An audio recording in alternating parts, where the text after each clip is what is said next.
Hey, what's up, y'all? So, today we're going to talk about a little realization that I had recently.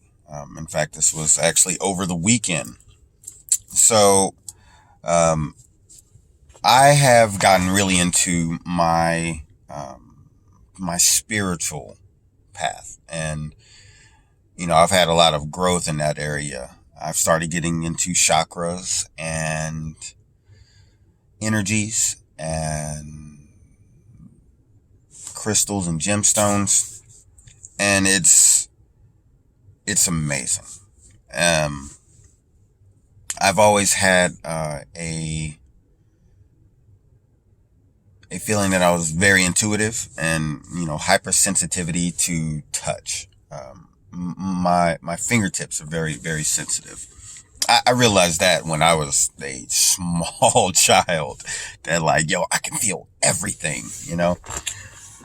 And lately I've been, doing research and came across something known as a Reiki massage. It is a technique that is used and it's taught and practiced that helps align the chakras, energy sensors that go down the center of you. And in doing so, I've learned that I have some abilities to work with chakras. I can feel them. I can do energy transfers in terms of actual energy, like actual physical energy that can give another person energy or can make them feel better. It can be healing. It can be used as a mode of communication. Generally, it's usually in terms of light and color, and each color means something different. It's just like seeing someone's aura. The realization that I had was while I was trying to find someone to teach me how to do Reiki massages, because hey, if I have this natural ability, I want to be able to hone it. I want to be able to use it properly so I can help people. And I ended up doing some research, and I came across a guy in Little Rock, because I am in Arkansas, and his name is Justin Shivers. And Justin Shivers does Reiki massages. He does training, had good reviews. So I hit him up on Facebook Messenger, and he was about to have surgery. So he gave me the information of another woman. Her name is Janice McCorkle. And Janice McCorkle, among being, a physical therapist and a massage therapist and a ordained minister, she is also a real life licensed psychic from like card carrying member of the American Tarot Association and everything. And so I looked her up. I looked up her website, and I was like, yeah, I want to talk to her. So I essentially just copied and pasted the message that I sent to Justin to her. She told me to call her, and so I gave her a phone call. I want to say this was probably about 4 days ago, and we talked for 5 minutes. A 5-minute phone call, okay? And I explain, little things about myself. I'm a heavy empath. I feel people's energies. I feel people's vibes. And I always have. It's why I've always been so attentive towards, my friends and towards my partners. And I've learned that with the abilities that I have, I I need to do something with him. So I was asking Janice, for her help. And after explaining how I was and the things that I've noticed from my daughter is a strong empath. She's only 10 years old. She's incredible. Janice told me that she believes that my daughter was an indigo child. I had never heard this term. She said, I also believe that you were as a child and you're an indigo adult. I was like, oh, okay. And it has to do with your aura, the color of your aura. There was a special one. And indigo childs, or indigo children, I should say, they are seen as essentially a higher form of humanity. Agents of change,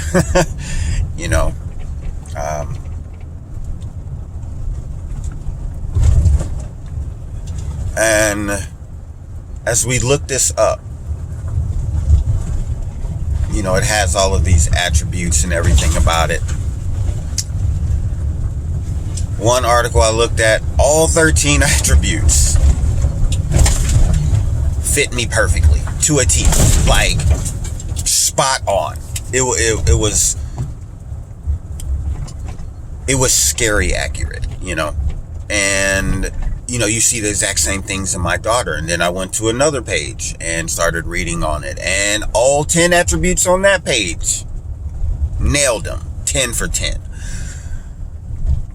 And so a woman that I had never met, that I spoke to for 5 minutes, she told me a term that I had never heard.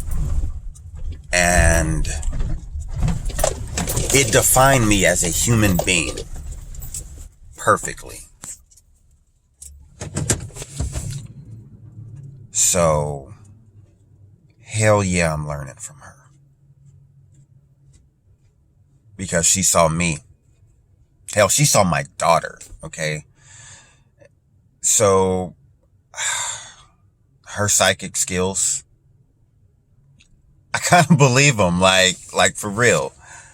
And then what that ended up doing is that ended up having me reflect and look around. And I started looking at my friends, and I'm like, I see these traits in my friends. And then I look back and I'm like, look at my mom.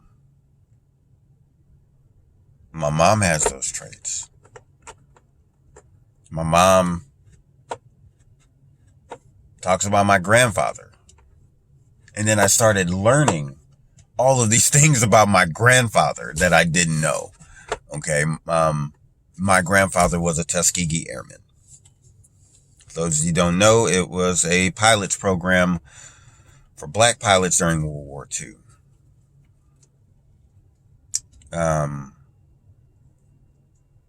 The only reason he didn't get his wings is because he partied too hard the night before graduation and was late, and they kicked him out of the program. He still served honorably in World War II. Upon getting out of World War II, he decided that since I couldn't fly planes, I'm going to be a doctor. And he went to McCall Medical School. And he had to drop out of McCall Medical School because he got a woman pregnant. And back then, he made an honest woman out of them. And there was a literal shotgun wedding. Like, he got kidnapped at gunpoint, driven to Georgia, and was forced to marry her. And because of that, he had to drop out of medical school. After that, he kind of turned to alcohol. And one of the things that they said about indigo children is those who have lost their purpose will turn to drugs or alcohol. When I lost my purpose, I definitely turned to alcohol. Definitely. I have one now, though. I still drink, but I don't drink to feel better. I drink to feel even better. So, if you don't know what an indigo child is, if you've ever felt like you were an empath, that you saw spirits, that you pick up on vibes and feelings,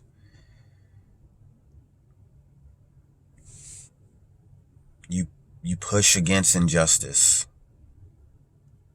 you want to change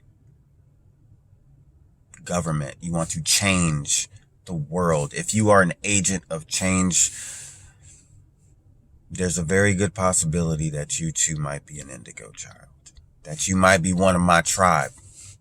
And I say my tribe because apparently it is a common thing for indigos to kind of join up, either on purpose or by accident. And I started looking around my circle, and my circle looks very, very indigo. And that's pretty cool. We're out here. We exist. Find your tribe. Be kind to yourselves.